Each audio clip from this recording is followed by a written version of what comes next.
নমস্কার বন্ধুরা, আমি অনিন্দিতা আপনাদের সকলকে স্বাগত জানাচ্ছি।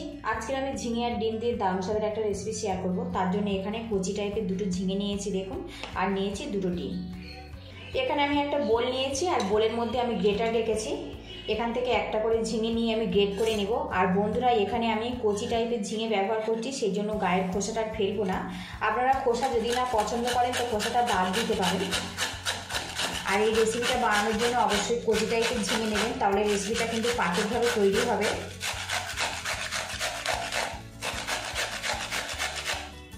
তো দেখুন, এইভাবে আমি গ্রেট করে নেব। একটা ঝিঙে আমি গ্রেট করে নিয়েছি, বাকিটা আমি একইভাবে গ্রেট করে নেব।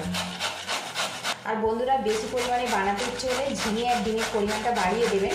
তো কচি টাইপের ঝিঙে দিয়ে রেসিপিটা বানাচ্ছি, তার জন্য কিন্তু এটা খুব সুন্দরভাবে গ্রেট হয়ে যাচ্ছে। দেখুন, খুব কম সময়ের মধ্যে কিন্তু এটা গ্রেট করা হয়ে গেছে। এর মধ্যে দুটো ডিম ফাটিয়ে দেব। এবার এর মধ্যে দিয়ে দেব লঙ্কা কুচি, দিয়ে দেব পেঁয়াজ কুচি, দিয়ে দেব সামান্য পরিমাণে হলুদের গুঁড়ো, দিয়ে দেব জিরের গুঁড়ো, সামান্য গরম মশলার গুঁড়ো, দিয়ে দেব স্বাদ মতো লবণ।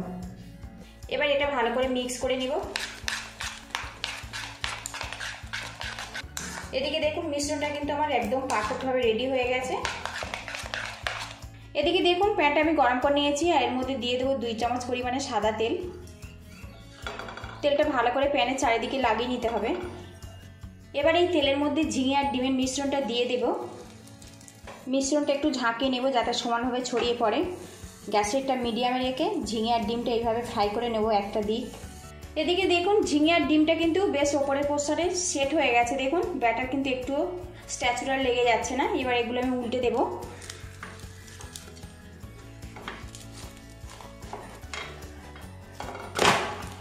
তো দেখুন, এটা কিন্তু খুব সহজেই উল্টে গেছে।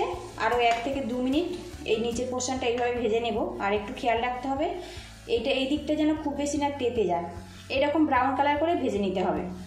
এদিকে দেখুন, ঝিঙে অমলেটটা কিন্তু পুরোপুরি রেডি হয়ে গেছে। এবার এটা আমি তুলে নেব। ঝিঙে অমলেটটা আমি একটা থালাতে তুলে নিয়েছি। আর এখন দেখুন, এবার এই অমলেটটা আমি একটু ঠান্ডা করে নেব। আর এই অমলেটটা দেখুন মাঝে মাঝে সবুজ সবুজ ভাব, দেখতে কিন্তু খুব ভালো লাগছে। এবার এই প্যানের মধ্যে আমি দিয়ে দেবো সাদা তেল। তো আজকের এই রেসিপিটা আমি সাদা তেলে বানাচ্ছি। এবার এই তেলের মধ্যে আমি দিয়ে দেবো কয়েক টুকরো আলু। এবার এই আলুর মধ্যে সামান্য পরিমাণে লবণ দিয়ে দেবো, দিয়ে একটু উল্টে পাল্টে এগুলো ফ্রাই করে নেব। আর আজকে এই ঝিঙে আর ডিমের রেসিপিতে আমি সামান্য পরিমাণে আলু ব্যবহার করছি। আজকে এই রেসিপিটা আমি লাঞ্চে ব্যবহার করব। আর বন্ধুরা, আপনারা যদি না খান তো আলুটা বাদ দিতে পারেন। আলুটা একটু ফ্রাই করে নেব, তাহলে কিন্তু রেসিপিটা খেতে অনেক বেশি ভালো লাগবে। এদিকে দেখুন, আলুটা কিন্তু আমি হালকা করে ভেজে নিয়েছি। এবার এগুলো আমি তুলে নেব। খুব বেশি কিন্তু ভাজার দরকার নেই, একটু হালকা করে ভেজে নেব, তাহলে কাঁচা গন্ধটা চলে যাবে। আর যখন রেডি হয়ে যাবে খেতে অনেক ভালো লাগবে। এর মধ্যে আরও 1 চামচ সাদা তেল দিয়ে দেবো। তেলটা গরম হয়ে গেছে, এর মধ্যে দিয়ে দেবো সামান্য পরিমাণে গোটা জিরে। ফোড়ন হয়ে গেছে, এর মধ্যে দিয়ে দেবো পেঁয়াজ কুচি। পেঁয়াজটা আমি লাল লাল করে ভেজে নেব। এবার এর মধ্যে 1 চামচ পরিমাণে আদা রসুন পেস্ট দিয়ে দিলাম। আদা রসুন পেস্ট আর পেঁয়াজ একসঙ্গে কিন্তু বেশ ভাজা ভাজা হয়ে গেছে। এবার এর মধ্যে দিয়ে দেবো টমেটো কুচি, সামান্য লবণ দিয়ে দেবো।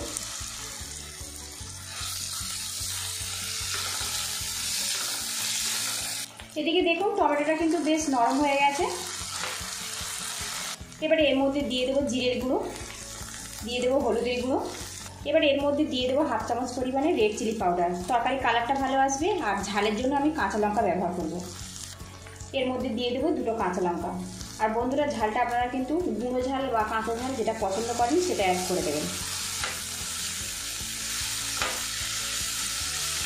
এবারে এর মধ্যে দিয়ে দেবো ভেজে রাখা আলু।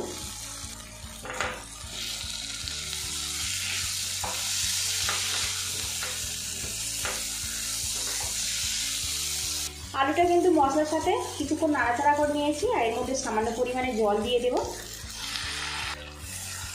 মশলার আলুটা একটু কষিয়ে নেব। দিয়ে দেবো স্বাদ মতো লবণ। লবণটা ভালো করে মিক্স করে নিয়েছি। একটা পাত্র দিয়ে ঢেকে রাখবো। ঢাকনাটা খুলে নেব। আর বন্ধুরা, এখানে আমি 3 মিনিটের মতো ঢাকনাটা দিয়ে ঢেকে রেখেছিলাম। এতে কিন্তু বেশ মশলাটা কষে গেছে আর চারিদিক থেকে তেলটাও বেশ আলাদা হয়ে গেছে। আর এখানে যে আলুগুলো আমি দিয়েছিলাম এই আলুগুলো কিন্তু বেশ কিছুটা সিদ্ধ হয়ে গেছে। আরও কিছুক্ষণ আলু আর মশলাটা কিন্তু কষিয়ে একদম কিন্তু শুকনো শুকনো করে নিয়েছি। দেখুন এইভাবে মশলাটা কিন্তু কষিয়ে নিতে হবে।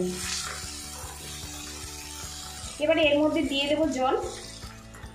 আপনারা যদি পাতলা ঝোল পছন্দ করেন তো জলের পরিমাণটা একটু বেশি রাখবেন, আর যদি একটু গ্রেভি গ্রেভি খেতে চান তাহলে জলের পরিমাণটা একটু কম রাখবেন। এদিকে গ্রেভি আর আলুটা কিন্তু বেশ ফুটে গেছে। গ্যাস রেটটা মিডিয়ামে রাখবো, রেখে আমি একটু ফুটিয়ে নেবো, এতে আলুটা কিন্তু বেশ সিদ্ধ হয়ে যাবে। এদিকে অমলেটটা কিন্তু বেশ ঠান্ডা হয়ে গেছে, এবার আমি এগুলো কেটে নেব।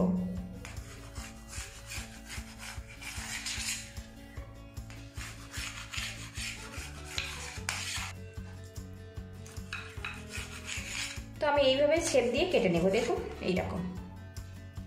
এদিকে দেখুন আলুটা কিন্তু বেশ সিদ্ধ হয়ে গেছে। তো দেখুন আলুটা কত সুন্দরভাবে সিদ্ধ হয়ে গেছে। কয়েকটা আলু আমি ম্যাশ করে দেবো, এতে তরকারির যে ঘনত্ব ওটা কিন্তু খুব সুন্দরভাবে রেডি হবে। ঝিঙের অমলেটগুলো আমি এবার এর মধ্যে দিয়ে দেবো। কয়েকটা পিস রেখে দেবো আর কয়েকটা পিস আমি এখন ব্যবহার করব। আরও কিছুক্ষণ ফুটিয়ে নেব, তাহলে কিন্তু এই যে জুসগুলো না ঝিঙের অমলেটের মধ্যে সুন্দরভাবে চলে যাবে আর খেতে খুব ভালো লাগবে। তো এখন দেখুন বন্ধুরা কত সুন্দর দেখতে লাগছে। অনেকে ঝিঙের ফ্যাঁচানি ঝোল কিন্তু একটুও পছন্দ করেন না, তারা কিন্তু ডিম দিয়ে এইভাবে বানিয়ে খেতে পারেন। ভাতের সাথে রুটির সাথে খেতে কিন্তু অসাধারণ হয়। ভিডিওটি দেখে একটা লাইক দিয়ে দেবেন, আর চ্যানেলে নতুন হয়ে থাকলে চ্যানেলটিকে সাবস্ক্রাইব করে নেবেন, যাতে নিত্য নতুন রান্নার রেসিপিগুলো খুব সহজভাবে আপনার কাছে পৌঁছে যায়। আরও কিছুক্ষণ এটা ফুটিয়ে নেব, তাহলে কিন্তু একদম সুন্দরভাবে রেডি হয়ে যাবে। আর এখন দেখুন ঝোলে পড়েই কিন্তু অমলেটগুলো খুব সুন্দরভাবে ফুলে গেছে। বেশ কিছুক্ষণ আমি ফুটিয়ে নিয়েছি, আর এখন কিন্তু তরকারিটা প্রায় আমার শেষের মুখে। সব শেষের মধ্যে দিয়ে দেবো গরম মশলার গুঁড়ো। ভালো করে মিক্স করে নিয়েছি আর গ্যাস রেটটা বন্ধ করে দেবো।